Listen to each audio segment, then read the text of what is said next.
The wagons, Matkov's teachers and the first-year border guards with political officer Sklar were sent away before daylight. With me remained 30 to 35 of the most hardy and trained fighters. So we followed those units of the detachment that were leaving through Monastiriska to Gizyatin and Proskurov. Late in the evening we caught up with some artillery unit on the road. Tractors and tractors went without lights, carrying guns of different caliber on trailers. The column stretched along the road for more than a kilometre. Many of the guns had no crews, only a tractor driver or a tractor driver. Standing on the side of the road, the commander was hustling his men, trying to speed up the movement and force the column to follow the shortened distances. When we were close to the commander, he called me over. "Listen, Lieutenant, your men are tired, aren't they?" "Tired, Comrade Kombrig. We're on foot from the border." "Then put them 2 or 3 men on the guns, and we'll move together." We were quite satisfied with such a proposal. The border guards were placed on the guns, and we travelled about 40 kilometres during the night. And in the morning we said goodbye to our companions and continued moving to the east by a parallel country road. In the evening we found ourselves somewhere between Gusyatin and Proskurov, in a settlement located in a deep and round, like a bowl, gully. There we met the local district military commander, a major, who was at the same time the head of the garrison. "Go to the western outskirts of the city and take the defence there by the road," he ordered. I repeated the order I had received, but asked for help in feeding the men. "We do not have our own kitchen. The soldiers have not eaten anything for a long time." Major called a petty officer and ordered, "Take the men to the canteen." In the city canteen we were fed properly. The border guards filled their water flasks and took some food with them. Leaving the cart and the liaisons at the house where the garrison headquarters was located, I led the men to the place where we had just come from. On the outskirts of the town, on both sides of the road, someone had already dug trenches. In them the outpost, and took the defence. Looking around, I noticed a gun behind us, in the garden of the last hut. Sklar and I went there. We talked to the artilleryman and found out that it was the artillery unit we had recently escorted. At about 2:00 in the morning I was tracked down by liaison officers and was given an order from the major military commander to come to the headquarters. Alone or the whole outpost? I checked with the liaisons. "The whole outpost." "Good. Go through the trenches, wake up the men. Tell the squad leaders to build the personnel immediately." Soon we were at the headquarters. In a large, spacious room sat several commanders' artillerymen, among them familiar Kombrig. "In an hour we are leaving," he said, nodding his head at us. "Some of the guns and tractors will have to be blown up. We have no fuel, no shells either. We can't leave the equipment to the enemy." The commander called several commanders by name and ordered them to start retreating. Then he turned to us. "Come to the table, border guards. I also ask you to sign this act." He handed us a document that had already been drawn up. The act listed the numbers and calibers of the guns, brands of tractors, the circumstances and place of their destruction. Then came the signatures. The last one was the signature of the local district military commander. Sklar and I signed our names. On the hill behind the village stood the tractors and implements prepared for destruction. Everyone went outside. Kombrig gave the signal. One after another explosions followed. The hillock was covered with dust and smoke. When the smoke cleared, we saw mangled guns and tractors. With the extreme shortage of equipment, it was sometimes destroyed with their own hands. There was no other way out. Meanwhile, Hitlerites were approaching Berdichov and Zhytomyr. Separate reconnaissance units of the enemy cut the roads going to Stanislav, Vinitsa, and Proskurov. Here and there, outposts and commandants' offices of our detachment were engaged in fierce battles with the enemy. A particularly serious clash took place near Monastiriska, between the Dniester and Zolotaya Lipa rivers. Here, at the crossroads, was one of the bridges across the Dniester, which the Nazis were in a hurry to seize. The 5th Commandant's office, which was covering the marching column of the detachment, fought with the enemy on absolutely open ground. The enemy far surpassed the border guards in manpower and equipment. He had armoured personnel carriers and tanks. The outposts fought only with small arms and grenades, but inflicted serious damage to the enemy. To seize the bridge, Hitlerites needed considerable time. I remember well the beginning of this battle. Moving following the detachment, the outpost by evening appeared at a small settlement. Some army hospital was sheltering here from bombing. With the head of the hospital, major of medical service, there were 13-15 people of service personnel. We spent the night in the village, and in the morning the major offered to go together. Even before sunrise, our column passed several large and small villages and went down to the Dniester. Along a wide valley the road ran down to a wooden bridge, darkened from time, but still strong. Here we saw heaps of rubble. Behind them, border guards with machine guns were lying in shallow trenches. I saw Lieutenant Alexei Frolov, with whom I had once served at the same commandant's office. Frolov looked at the passing cars with inflamed eyes. He was not wearing a cap, his grey whiskers stood out on his uncovered head. Noticing me, he shouted something. But because of the noise of the engines, it was difficult to make out his words. The border guards offered desperate resistance, several times rushed into a counterattack, but, not having anti-tank means, were forced to retreat, said in one of the documents. -5 Border Commandant's Office, under the command of Captain Terentiev GSS. Cut off. There are no exact data about it. The former Chief of Staff of the 5th Commandant's Office, retired Colonel Mikhail Petrovich Artyokhin, who died in 1971, recalled this battle. As soon as the detachment left Galich, the enemy kept trying to press us to the river. At the bridge over Dniester, near its tributary Zolotaya Lipa, Hitlerites managed to bypass our flanks. Commandant's office took the battle. Commandant Captain Terentiev gathered together machine gun squads and appointed Lieutenant Alexei Alexeyevich Frolov, the chief of the 17th Outpost, to command the machine gunners. It was on Frolov's group that the main blow came. Machine gunners fought desperately and put many fascists near the riverbank.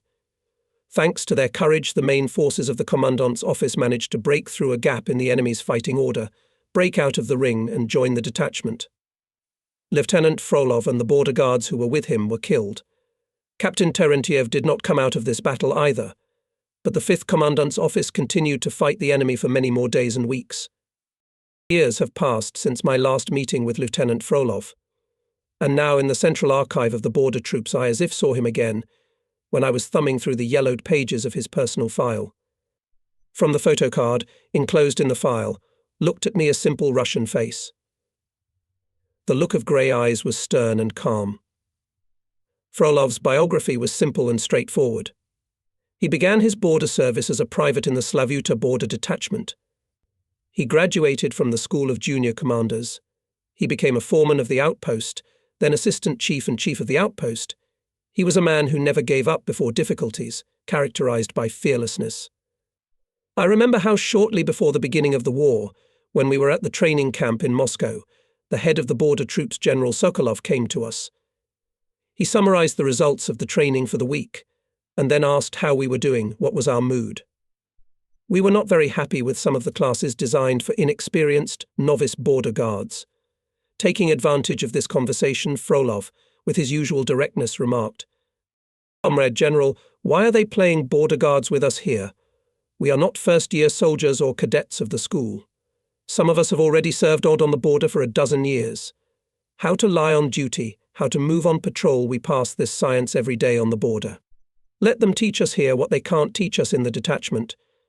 They will show us new military equipment, give lectures on some issues of tactics of modern combat, tell us about the methods of reconnaissance work. And at the same time, it would be nice to see Moscow, go to museums, theatres. After all, many of us have not been in the capital for many years." The head of the troops listened attentively to Frolov, thanked for the useful comments. Significant changes were made in the schedule of our classes. So remained Communist Frolov until the last minute of life.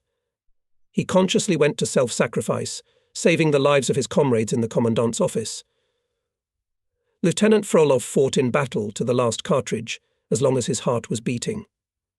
Let his wife Anastasia Andreevna, his fellow countryman from the village of Pelynia, Ivanovo region, where he was born and grew up, know about it. Details of heroic fight of Captain Terentiev and soldiers of his commandant's office with German fascist invaders are also known. Border guards fought to the last and all died breaking through the ring of encirclement. It was like Commandant Terentiev. Not so often, but I had to meet Captain Terentiev when I was serving at the 5th Commandant's office. Communication with him left the kindest memories of him as a serious commander, skillful organizer of border protection, sensitive mentor of border guards.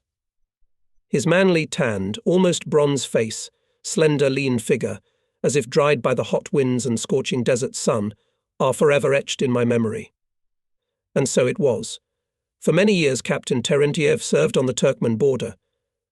The civil war and the fight against the Bazmiki were on his shoulders. The communist Terentiev was utterly devoted to the people, the party and military duty. Captain Terentiev's wife Maria Leonidovna now lives in Tashkent. His daughters Gertrude and Olympiada have grown up. Olympiada visited me in the summer of 1968. I was just like that she pointed to her daughter, with whom she came together, when on the morning of June 22nd, 1941, my father came home and said that the Germans had attacked us. I looked out the window, but I saw nothing but high mountains covered with fir trees. Soon a truck arrived. Women and children were already sitting in it. My father put us in the car and said goodbye to us. In the morning we arrived in Stanislav. Red Army soldiers were coming along the roads to the front, tanks and guns were moving. Having passed the machine gun barrier of the 5th Commandant's office headed by Lieutenant Frolov, we arrived at the Zbruch River in a few hours. On a steep hill lay the town of Gziatin in the green of orchards. The walls of the church were dazzlingly white among the houses scattered everywhere. Gziatin is the old frontier. It was here, as we supposed, that the Red Army units that had withdrawn from the frontier were to repel the enemy. The city was still asleep. But on the other side of the Zbruch could see the figures of soldiers in green caps. On the big stone arch in front of the bridge was a slogan: "Socialism will erase all the boundaries of capitalism."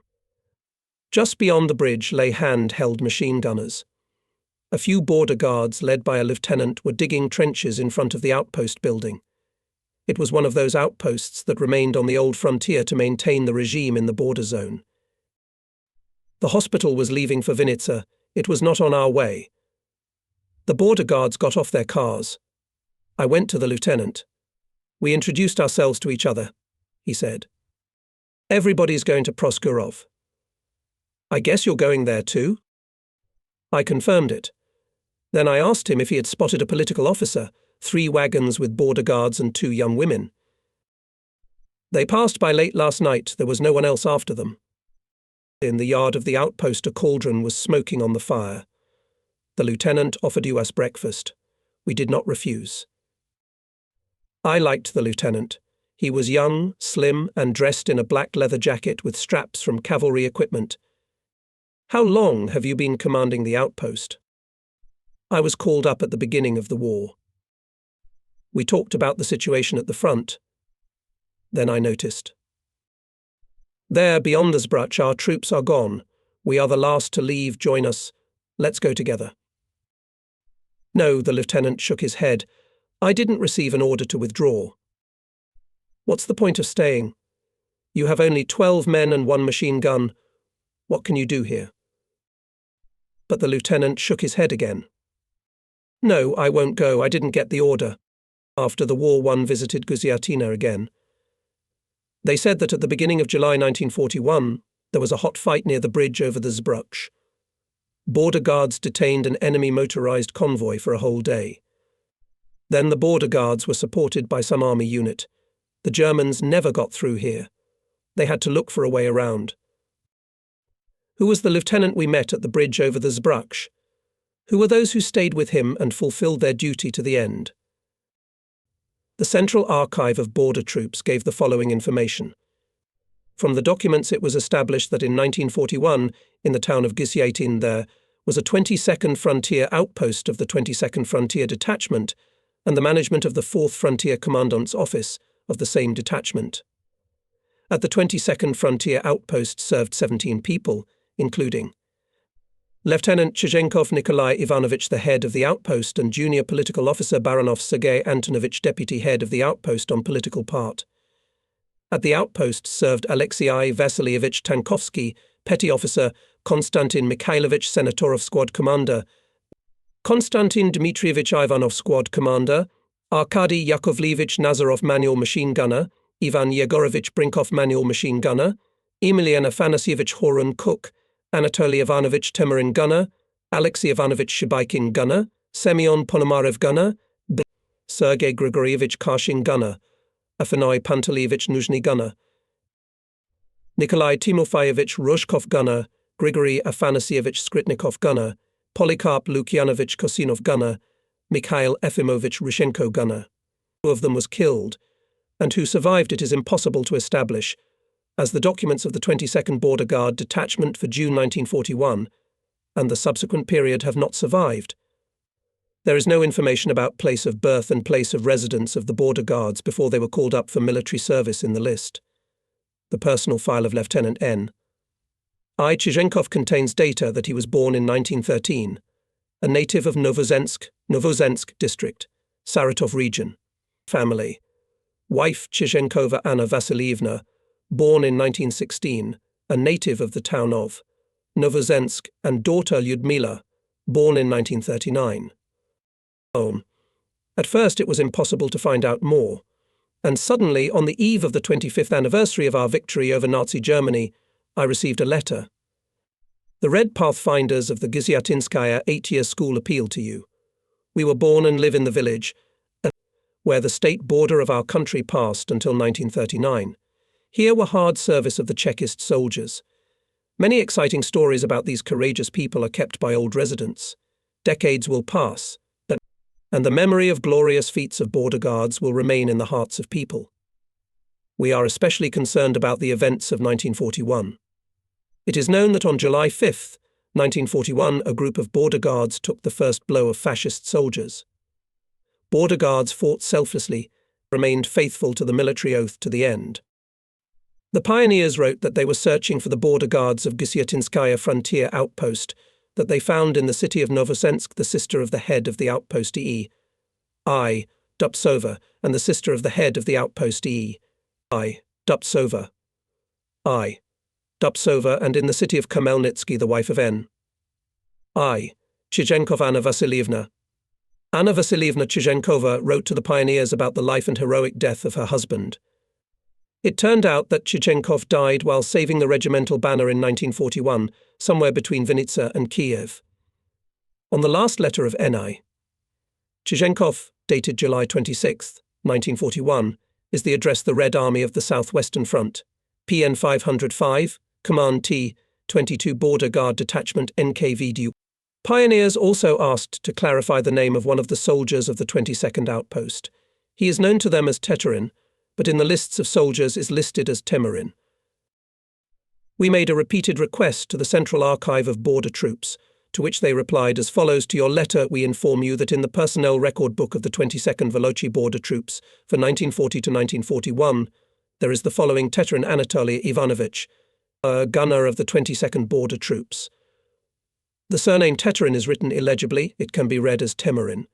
We cannot clarify the surname Teterin I. We cannot, as there are no other documents on the personnel records of the 22nd Border Troops in the archives. It seemed that there would be no new information about the border guards of the 22nd Outpost. Suddenly someone called my apartment. I opened the door. At the threshold stood a medium-sized thin man of about 50 years old. "Hello," he said. I returned the greeting. "You don't recognize me?" the man asked. "No," I answered, looking at his tanned, manly face. "Have we met somewhere?" "Yes. Do you remember July of the 41st year, the outpost in Gizyatina? I am a former border guard of that outpost, Polycarp Lukyanovich Kosinov.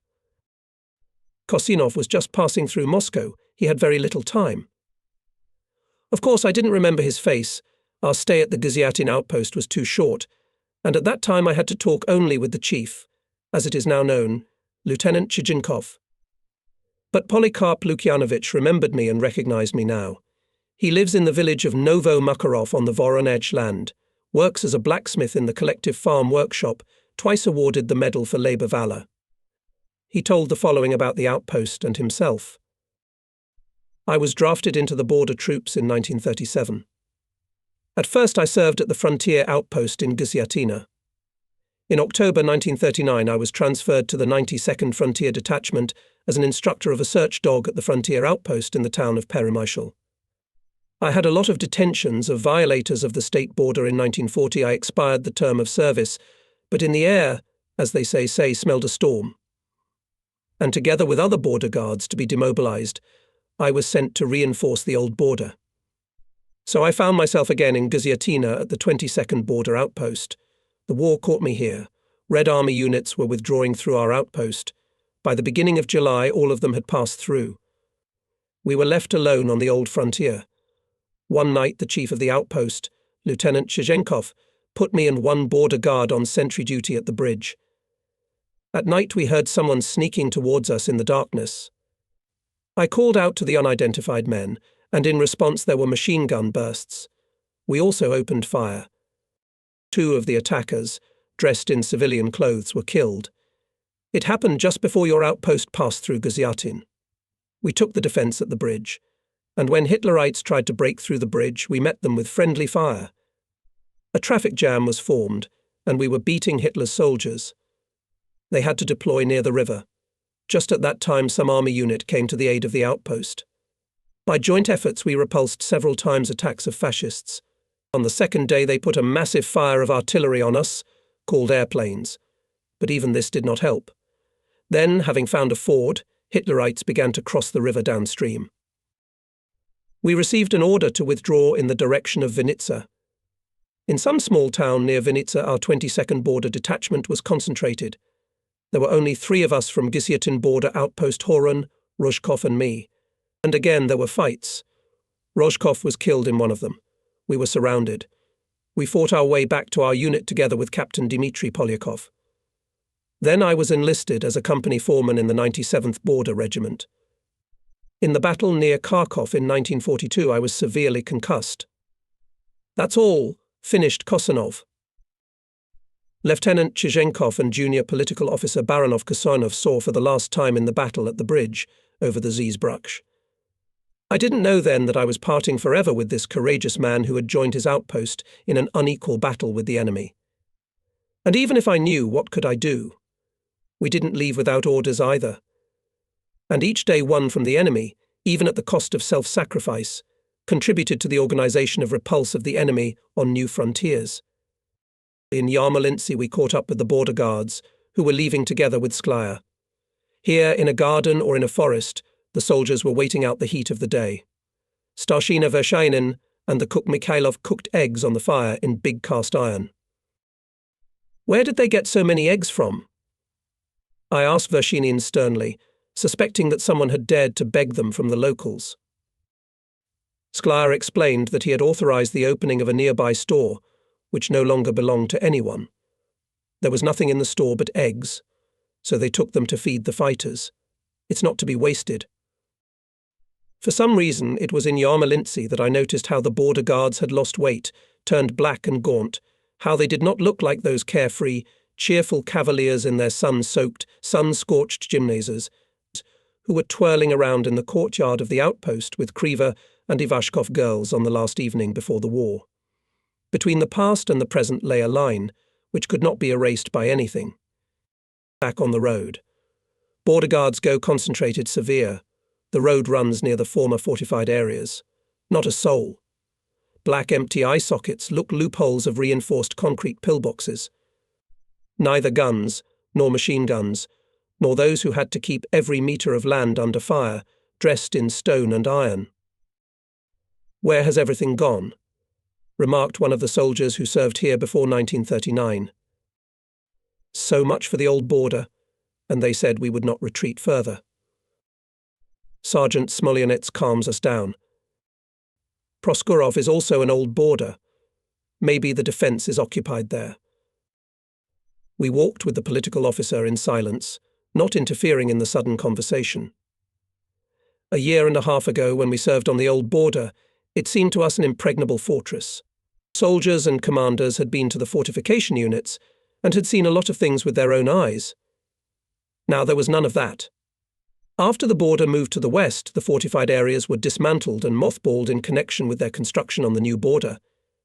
Following the treacherous invasion of Hitler's troops, the old fortified areas were hastily put back into fighting condition, but unfortunately it was not possible to achieve their former strength. "Yes," I said to Sklia, "the picture is not cheerful, but we need to cheer people up. Maybe there's something we don't know." Sklia walked along the column. "Why are you so gloomy, Eagles?" I heard his voice. "The bunkers are empty, no problem, if the fighting spirit is strong. Let's remember how we fought at the border. Who fought us or them?" It was getting dark. Somewhere in the northeast, the sky was illuminated by flashes of broad lightning. The enemy was bombing something again, but the rumble of explosions did not reach us. We could hear only the squeak of sand under the wheels of our wagons and the muffled conversation of the political commander with the soldiers. By July 7th, the majority of the detachment units concentrated in the area of the railway station Proskurov. It was supposed to transfer the detachment from Proskurov by railroad transport through Starokonstantinov to Kazatin. However, by this time the Germans approached Berdichov. Colonel Rogatin, the chief of staff of the Ukrainian frontier district, who was in Proskurov, changed the original plan and ordered to withdraw through Zmarinka, Vinitsa and Kazatin to the town of Skvira. Those who had time to load into echelons were sent there by railroad. Others, mainly the detachment headquarters and headquarters units, were moved by motor transport. Individual outposts, for which there were not enough cars, went to the point of concentration by country roads. We approached Proskurov late in the evening after another bombardment. The railroad tracks were full of overcrowded military echelons. People were sitting on the steps, in the vestibules, on the roofs of the cars. Having stopped the border guards at the station, I, with my contacts, began to sneak through the railroad tracks. With difficulty, I found the train with the border guards. There I saw Captain Shabakov. "Well, have you arrived?" Without letting me report, asked the commandant. "Is everything all right?" "That's right," I replied, and added only that the wagon is out of order, and it's a bit heavy to carry the machine gun on yourself. Another 10 men rubbed their feet. Besides, we have 2 Matkov teachers with us. All in all, 15 people, as they say, unfit. I don't know how Gavril Ivanovich treated other chiefs of outposts, but he treated me with great trust and fatherly kindness. Although our joint service was short, Shapakov took over the commandant's office only in early 1941. I believed in him, his commanding talent, calmness and judgment. Between us there was complete mutual understanding. That's when the commandant realized that I would not complain in vain. "Let's bring those who find it difficult to go here, and hurry up, and with the rest go through Starokonstantinov to Skvira." I ran across the railroad bed and quickly gathered the people who were to be sent with the echelon. Politruk Sklia led them to the station. "Stay with them," I shouted to Maxim after them. We went on our way. Imperceptibly we measured 10 kilometers, perhaps more. Suddenly the column stopped. The chief in the head was transmitted through the ranks. A motorcycle with a sidecar stood across the road, and 3 men were walking near it. One of the patrolmen, obviously the senior, asked impatiently, "Where is he, your chief?" I introduced myself. "You can't go to Starokonstantinov, the Germans are there," he said. "Go to Kazatin." "And how to get there?" "Go back, get to Khmelnik and ask there." To shorten the way, we turned off the road into a pea field and took the necessary azimuth by compass. We walked like that for about an hour, until we found ourselves on some country road. It was risky to move further. A compass was a compass, but who could tell where the enemy was now? And the men were tired, literally falling asleep on the move. So I decided to wait out the night in the field. Sentries were posted, and soon everyone fell asleep. I was the only one who couldn't sleep. Lying on my back, I looked into the star-studded, almost tarry sky and thought about how far we were from the border, not of our own free will. Not even half an hour passed when I heard the familiar rumble of German bombers. Over Proskurov hung parachutes with flares from airplanes. Anti-aircraft guns slammed, but their faint sound was drowned out by bomb bursts. Pillars of fire rose to the sky. All around was illuminated by a faint twilight. The deafening thuds were heard for quite a long time. I quietly fell asleep to the sound. When I woke up, I realized that it had long since dawned. There was an amazing silence. The border guards were lying motionless. Even the sentries had their faces pressed into the ground. An unpleasant chill pricked my heart had something happened. I started breaking Vershinin, who was lying closest to me. Mikhail mumbled something and opened his eyelids heavily. I was relieved from my heart fatigue had broken people. We should leave the open place as soon as possible. God forbid airplanes would come. But the horses can hardly stand on their feet. Vershinin makes straw harnesses, and cavalrymen begin to rub the muscles of our horses. The country road brought us to the bank of a quiet, sedge-covered river. Along it we reached the town of Khmelnyk, a green resort place. Some army headquarters was located here. On one of the streets we were detained, and asking how we got here, we were advised to get out as soon as possible. Except for the field guard, there were no troops in Khmelnyk.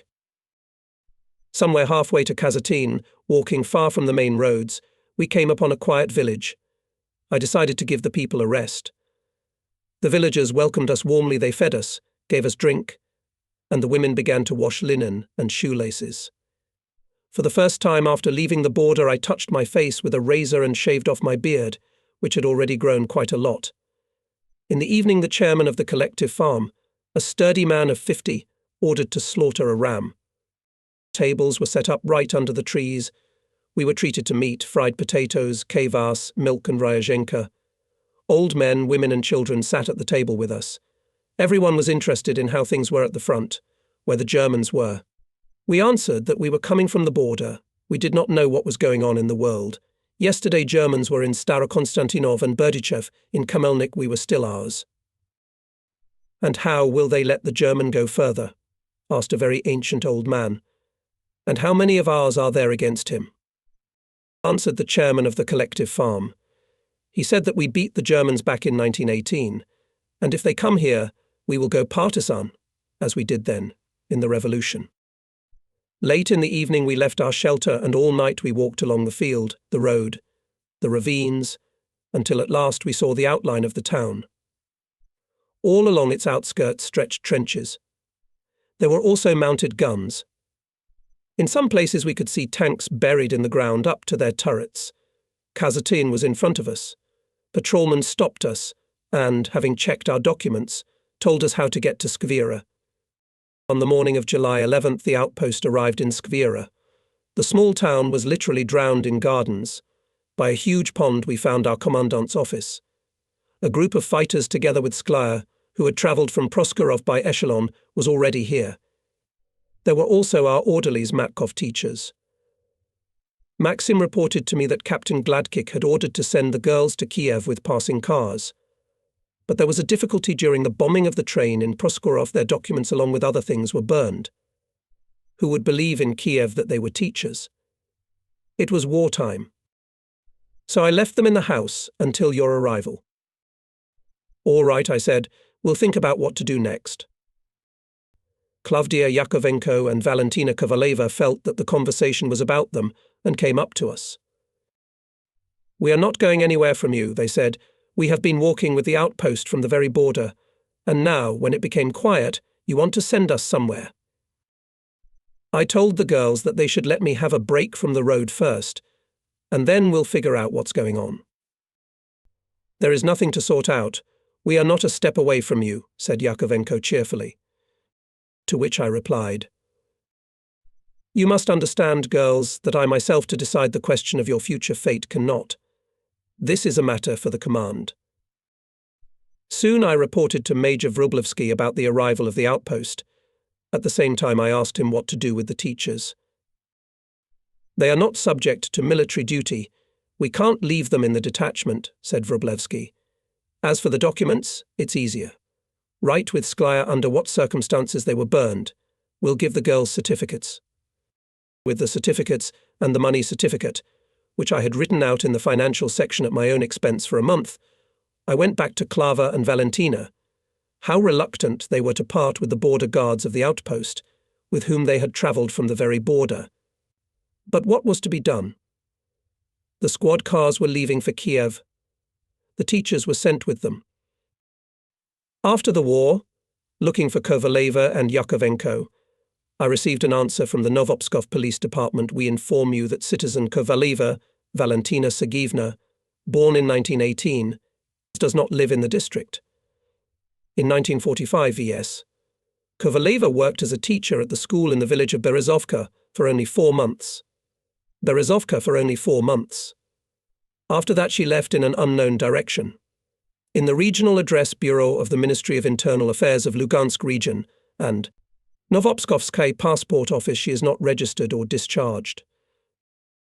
It took a long time to get any information about Klavdia Yakovenko, but still the girls were found many years after the war. V.S. Kovaleva lives in one of the state farms of Volyn region, and K. I. Yakovenko in the village of Prosyanaya, Dnepropetrovsk region. Now both teachers are retired and have sons.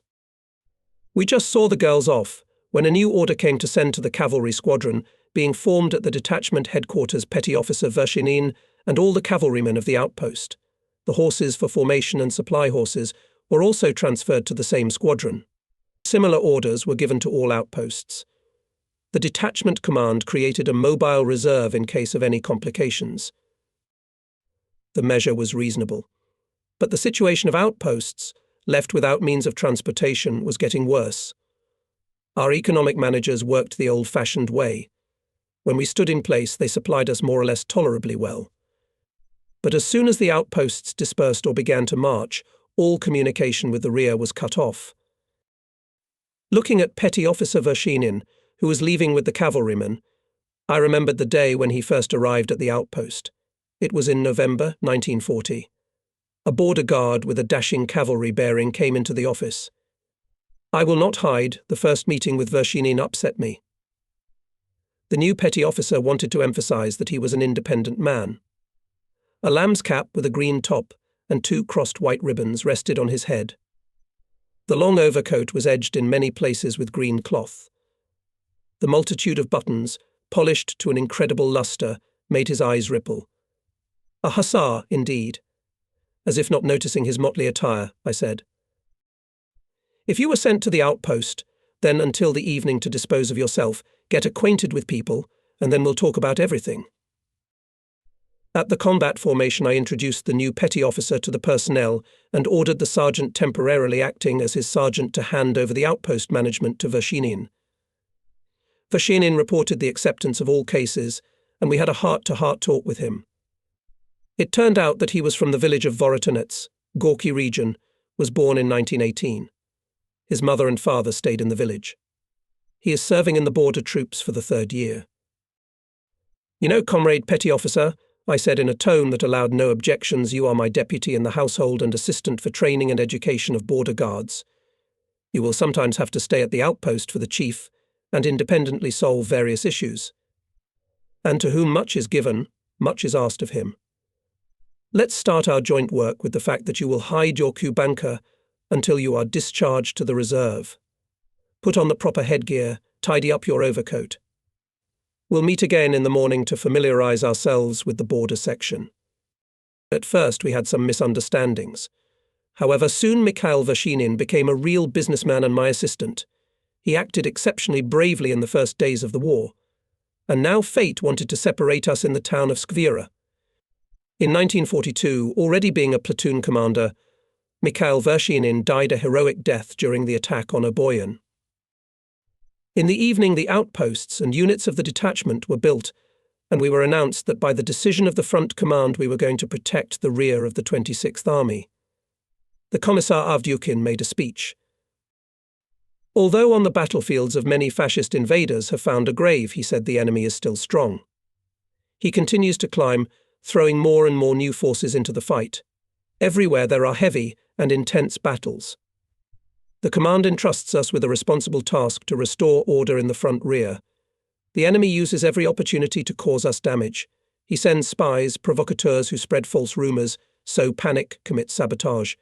Our task is to root out this evil. It was immediately announced that the detachment was given a 5-day vacation. This message pleased everyone. Border guards were pretty exhausted during these days. From June 22nd to July 10th, 1941, fighting large and small battles, covering the withdrawal of the 13th Rifle Corps, we passed from the Carpathians to Skvira, about 700 kilometers. In Skvira there were also border guards of the 93rd Detachment, guarding the state border to the north of us. Here were also concentrated units of the 6th and 16th Motorized Rifle Regiments of the NKVD troops, as well as units of the 92nd Border Guard Detachment. It was thought at that time, this was evidenced by the task assigned to us, that our position at the front was going to be strengthened. The former chief of the 93rd Border Guard Detachment, Major General retired VA. Abizov recalls after leaving the border in July 1941, the Border Guard Detachment's 92nd, 93rd, 94th came to the frontier Zhytomyr, Kazatin, Mikhailovsky Huta and were united into one consolidated barrier detachment. I received a radio telegram from Colonel Rogatin from Brovary near Kiev, where the headquarters of the border troops of the Ukrainian district was located, informing me that I was appointed commander of this detachment. My headquarters was stationed in Skvira. As the combined detachment was concentrated, it was moved forward to protect the rear of the 5th Army, the 92nd Border Guard Detachment, and the 16th Motorized Rifle Regiment of the NKVD, and to protect the rear of the 26th Army. The 94th Border Guard Detachment and the 6th Motorized Rifle Regiment of the NKVD. Thus, the above-mentioned units were deployed in the Kazatin-Fastov section to carry out barrier service. The 93rd Border Detachment, which I continued to command at the same time, remained in Skvira and was the reserve of the commander of the combined detachment, on the edge of the tank wedge. In a sand quarry near the village of Pelynia in Zhytomyr region, a normal working day was going on. The excavator was loading sand bucket by bucket and loading the approaching cars with it. Suddenly the top layer of earth from the edge of the quarry crept up. An old trench was exposed. A rusty grenade fell at the feet of the workers. Mechanic Fedorenko stopped the excavator. Grigory Ivanovich Panchuk, the chairman of the village council, a former frontline soldier and a reserve captain, immediately informed the Popolnyansky district military enlistment office. The military commissar Lieutenant Colonel Vladimir Alexeyevich Golitovsky, together with the head of the 4th Department Lieutenant Colonel Pavel Ivanovich Pally, hurriedly went to the place of work. Excavations began. The remains of 8 dead soldiers, 3 grenades, 2 rifles, 3 cartridges, 3 gas masks, articles of clothing and footwear, a cloak tent, 2 plates with belts of officers' equipment, a Red Army star, a green buttonhole with 2 cubes were extracted to the surface of the ground.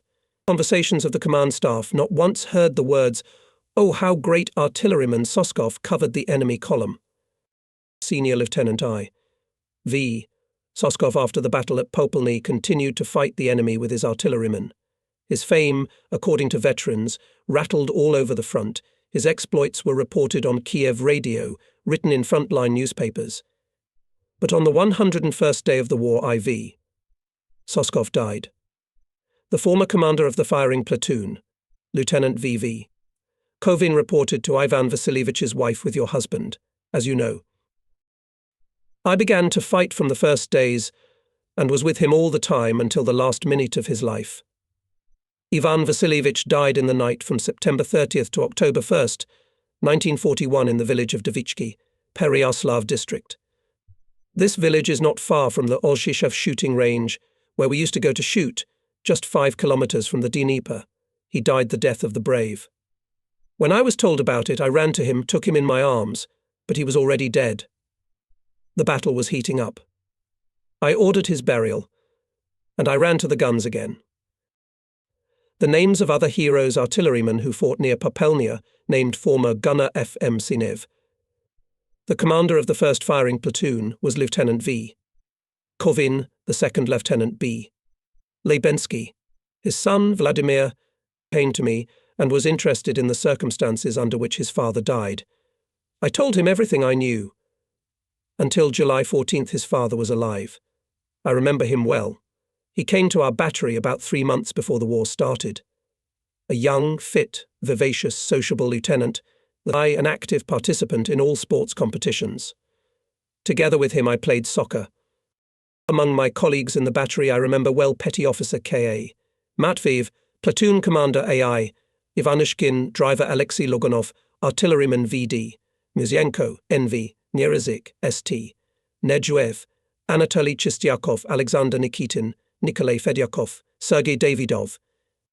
Who of them survived I do not know, as during the battle I was severely wounded and evacuated to the rear. After Capt. S. Yudin, the command of the 6th Motorized Rifle Regiment was taken by Senior Lieutenant G.G. Pantyukov, but I learned about it almost 40 years after the war, as well as about the fact that the soldiers of the regiment, having withdrawn with battles to Voronezh, then participated in the Battle of Stalingrad and ended the war in Berlin, among the first to break into its suburbs. I did not have a chance to see the end of the battle. In one of the fire raids I was concussed. I regained consciousness somewhere on the railroad tracks. I was lying on a stretcher, and in front of me there was a freight car with wounded border guards. Captain Gladkick was standing at its door, putting his bandaged hands on the bar. A little farther away I could see an ambulance. Near it Alexander Yerdakov, the liaison officer of our outpost, was walking with his rifle slung behind his back. I tried to get up. Yerdakov noticed it and ran up to me. With his help I made a few steps to the wagon. Captain Gladkick touched my hands. It was a momentary flash of consciousness, during which I could not make out what was going on around me. The ground went under my feet, and Yerdakov put me on the stretcher again. I woke up in the ambulance. Yerdakov was sitting next to me. We drove up to the station. Feldshir Boyko and Yerdakov helped me to get down to the ground. Suddenly from behind the station building appeared a highly excited political officer Sklya with border guards of the outpost. Maxim came up to me and started to say something, but I couldn't make out anything. I shouted, "Why is he here?" But I couldn't hear my voice. He pointed to the battalion commissar Avdyukin, who also appeared at the station surrounded by border guards. Only then I realized that we were withdrawing. "Quickly take the men away," I waved my hand. Captain Zherba, head of the artillery service of the detachment, picked us up with Yerdakov. On the car with ammunition we caught up with our own. The Germans continued to advance along the railroad to Fastov. One of the tank columns rushed to the village of Peripsy.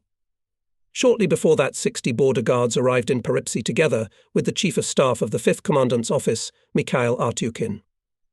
Captain Sereda left this group at his disposal, and his deputy on political part, Senior Political Officer Pavel Kolesnichenko, ordered to lead the departure of the 1st Commandant's office on the road to Strokov.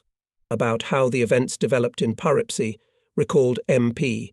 Artyukin, we learned that the Germans had completely seized the station and the village Pelynia. By this time, Senior Political Officer Kolesnichenko, together with the 1st Commandant's office, was already 5 or 6 kilometers away from the village. Worried about the fate of the inhabitants, Captain Sereda decided not to take up the defense in Peripsy, but to give battle to the Germans on the other line. We left the village, but we did not pass 2 kilometers, as German tanks appeared. We realized that our comrades in the squad were ahead of us, so it was necessary to delay the enemy at any cost. Having received an order from Captain Sereda, I turned the border guards in a chain. We lay low. On both sides of the road were collective farm fields. On the left grew rye, on the right millet. Border guards courageously entered the battle with the enemy motorized column. Captain Sereda ordered to collect hand grenades and tie them to fight with tanks. The soldiers tore their shirts and tied grenades with scraps.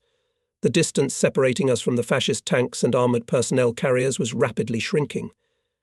We opened fire from machine guns and rifles, and Political Officer Kuzmin, border guards Vasiliev, Basov and Ivanov crawled towards the tanks. Bundles of grenades flew. The tanks stopped. Then a few more fighters crawled to the armoured cars. In order not to let them close, the fascists hit the border guards from the place. Our machine gun answered with fire, not allowing the German machine gunners on the armoured vehicles to raise their heads. But here the machine gun, behind which was Sergeant Mikhail Dunichev, fell silent. Captain Sereda himself lay down behind the machine gun. The commandant sent cue after cue at the enemy. He was firing until the surrounding German tanks did not release 2 jets of tank flamethrower. The ground burst into flames, the grass caught fire. There were only a few of us left. There was nothing to hold back the tank avalanche. We crawled away into the rye. It sheltered us until evening. When I was invited to Pelynia for the opening of the monument to the border guards of our unit, I was told that after the battle with Nazi tanks, the collective farmers of the village of Golubyatin, cleaning millet, found a dead commander border guard in the field and buried him. This message interested me, and I asked my friend Ivan Ketchluba to come with me to Golubyatin. We were lucky. We quickly found an eyewitness to those events, Konstantin Ilyich Pontelelachuk. Here's what he remembered. It must have been about 3 weeks since the battle. The front line from our village was already far away. We decided to remove millet from the field, on which on July 14th, 1941 border guards fought with Hitlerites. Most of the crops were destroyed by the caterpillars of tanks, but still something survived. About 600 meters from the road I was mowing, and suddenly saw a dead man. He had a green cap on his head, and 2 sleepers on the buttonholes of his uniform. That means he was a major. K. I, Pontelelachuk, did not remember the major's surname. The dead man was buried near the road, near the mass grave, in which the fallen border guards had been laid earlier. Among the commanders of the units that fought here, there was no one with the rank of major. I left Pelynia with the question, who is this major? One day, looking through the documentary fund of the Museum of Border Troops, I read a record about the battle of the 3rd and 4th Border Guards under the command of Major Bystretsov. There was no Major Bystretsov in the headquarters of the 3rd and 4th Border Commandant's offices, so it was apparently a representative of the headquarters of our or the composite detachment, which I might not have known about for some reason. To check this assumption, I wrote to Andrianov, the former commandant of the 4th Border Commandant's office in Leningrad. Andrei Leontievich replied. Now about Major Bystretsov. I don't remember his name and patronymic. I know that he appeared in the location of our defence near Pelynia either before the battle or in the course of the battle. I appealed to him as a representative of the command for permission to withdraw from this defensive. He died at Pelynia because I was given his overcoat with the insignia of Major 2 Sleepers. The Chief of Staff of our detachment F.I. Wroblewski specified that on the eve of the war, from the detachment left the Chief of the 1st Department, Major Lertzman. Instead of him, another comrade was appointed to this position by order of the district. But he did not have time to come to us. The war began. Perhaps he appeared somewhere later. And now among the archival files I managed to find the order to appoint Major Bystrov Sergei Vasilievich Bystrov to the position of the head of the 1st Department of the headquarters of the 94th Border Detachment. Comparing the stories of the participants of the events of those days with the text of the order, one should come to the conclusion that Major Bystretsov and Major Bystrov are the same person. It was he who arrived from Kiev to Skvira on the eve of the battle in Popelna, and was the representative of the headquarters of the combined barrier unit at Colonel Abizov. Only the participants of those events inaccurately remembered his surname because of a short communication with him. On behalf of the commander of the composite detachment, Major Bystrov ordered Captain Sereda to cover the withdrawal of the main forces. From the village of Parepsy to the control of the composite detachment in Skvira, Major Bystrov, apparently, went on foot, as there were no means of transportation at our disposal, and on the way he was overtaken by border guards of the 1st Commandant's office, headed by senior political officer Kolesnichenko and Chief of Staff of the Commandant's office Sipkin. They passed about 8 kilometers when they were overtaken by German tanks. Border guards took the battle on a small hill. Throwing bundles of grenades under tanks, fire from rifles and machine guns, we restrained the enemy, recalled about this battle the chief of the 2nd Outpost, Dmitry Berdyugov. The fight became fiercer and fiercer. The enemy was building up forces, and the border guards were running out of grenades and ammunition. Then Major Bystro ordered to leave the cover, and the rest to withdraw to the forest, which was about 3 kilometers to the right, on the bank of the river. But few managed to do so. Bystrov himself could not withdraw. The enemy broke through our defences. We suffered heavy losses, Berdyugov told. The political officer Yakov Nestorovich Daimer, political officer Tyorin, Lieutenant Sinokop, Deputy Commandant Senior Political Officer Kolesnichenko, and many other, our fighting friends died. During the withdrawal to the forest were wounded Chief of Staff of the Commandant's Office Sipkin and Political Officer Timoshenko. Yes, the majority of border guards died a heroic death in that unequal battle, and still they forced the enemy to trample on a place and gave an opportunity to the main forces of the detachment to go to a new defensive line. The group, led by Major Wróblewski, reached the northern outskirts of the village of Strokov. There the border guards met an artillery regiment that was withdrawing to Bila Tserkva. Having informed the commander about the task the detachment was carrying out, Wróblewski asked for help. The regiment commander agreed and immediately deployed a battery of 76mm guns. The cannons opened fire on the enemy tanks. This made it possible to delay the enemy advance for some time. Having met fire resistance at the boundary of the Rostovitsa River, the Germans suspended the offensive and called a reconnaissance plane to clarify the situation. With his help, they managed to establish the firing positions of the battery. A concentrated artillery and mortar fire fell on the battery. One by one the guns fell silent. The fascists occupied Strokov. However, it rained heavily, and Hitlerites refused from further attack. Unexpected rain and darkness allowed the border guards of the detachment to move to Belaya Tserkva, where the headquarters of the 6th Rifle Corps of the 26th Army was located. We, together with the battalion Commissar Avdyukin, were also going there. The story about this day can be finished with an excerpt from the documents. One of them says the losses of the detachment in the battle near Pelynia over 100 men killed and wounded. The enemy's losses are not less than 200 men. It is thought, however, that the Germans paid that day a more expensive price. Nobody counted how much Hitler's equipment was taken out of service, how many fascists were laid from Krogliak Height to Strokov village. We were not up to counting. We had a different task before us. And because we fulfilled it there in Svyatoshin and Goluzivka, Kiev citizens got one more day to erect defensive lines, build barricades, form armoured trains, and the command of the 26th Army to pull up its reserves. Only those who have been in this scorcher know what it was like. No, we did not defeat the enemy's tank division. We only delayed the movement of the enemy group for one day. But from such days one from the enemy was formed that first made Hitler's war machine to stomp, and then to stall on the place. On July 14th, 1941 border guards, who came from the Carpathian Mountains, closed the way of fascist tanks to the capital of Ukraine with their chests, forcing Kleist's 9th Panzer Division to stop.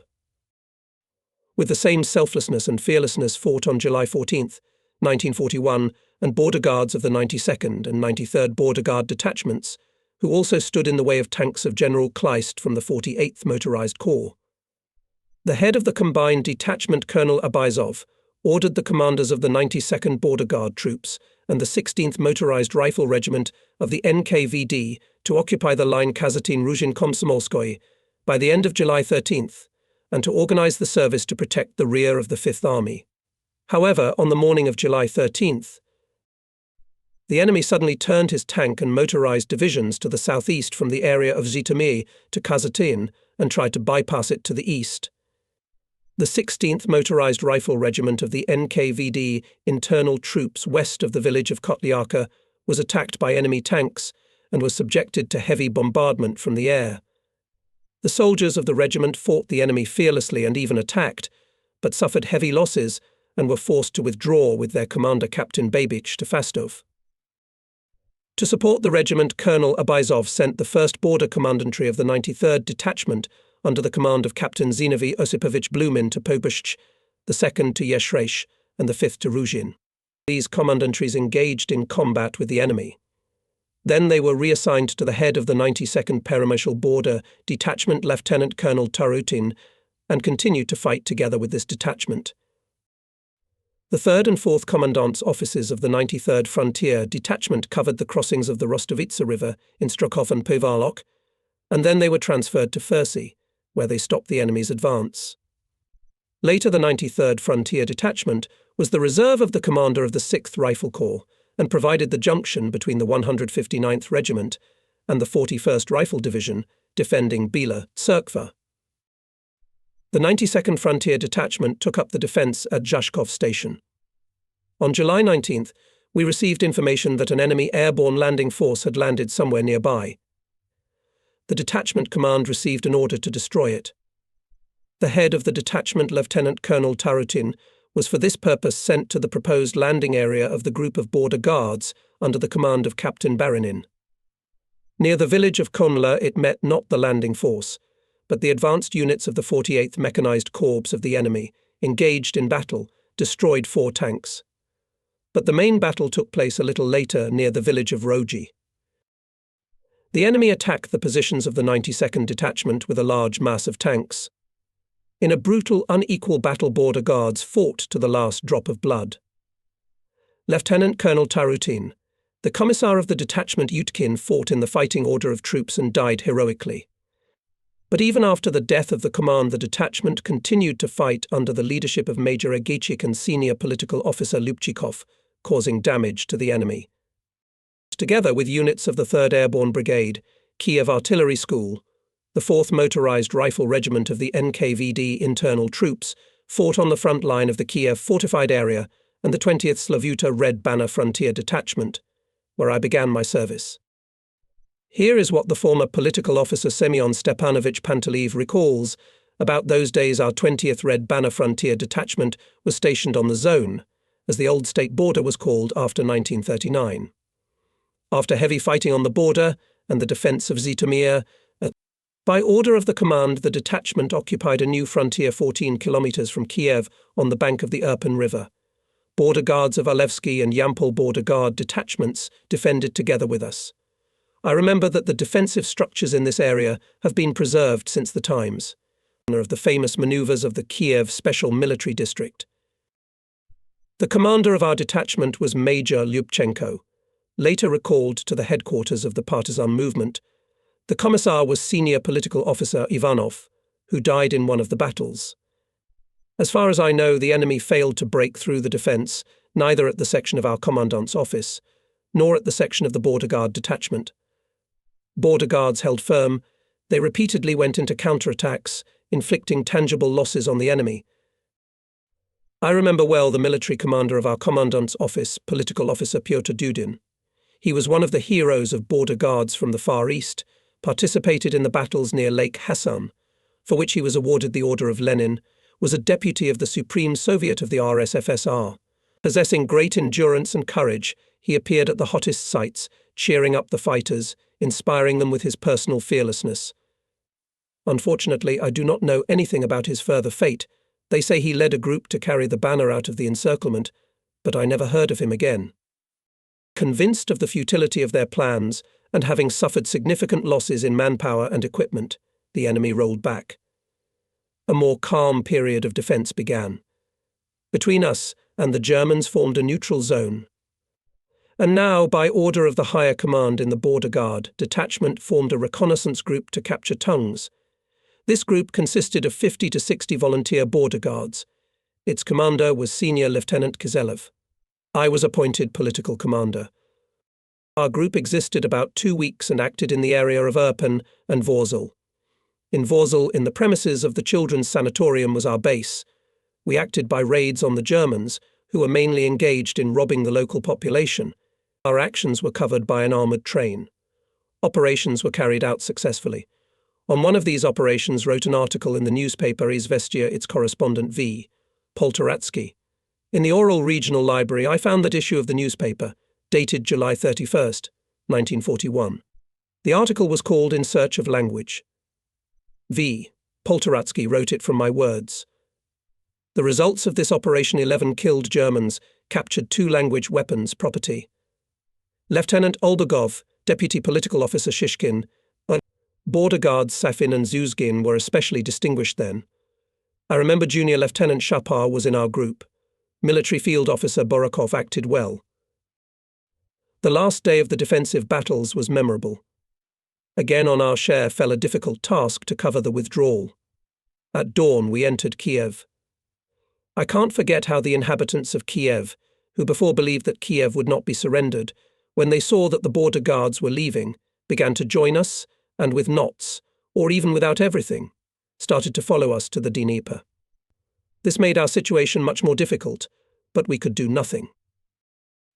Behind the Dnieper came the most difficult period fighting in encirclement. But even in these incredibly difficult conditions, border guards showed fortitude, courage, remained faithful to military duty. We had to fulfill various tasks to cover the withdrawal, to eliminate ambushes of the enemy, to provide crossings, to do many other things. The settlements of Bereshevka, Borispil, Pyratin, Yargotin, where there were especially hot battles, were remembered for the whole life. No matter how hard it was, but I never heard of a single case when any of the border guards thought of surrendering, although the Germans literally flooded us with leaflets calling to surrender. More than 40 years have passed since then, but people have kept in their memory the feat of the border guards. Residents of Kiev and Bila Tserkva, Fastov and Kazatin, big and small towns of Ukraine, villages and hamlets remember about it.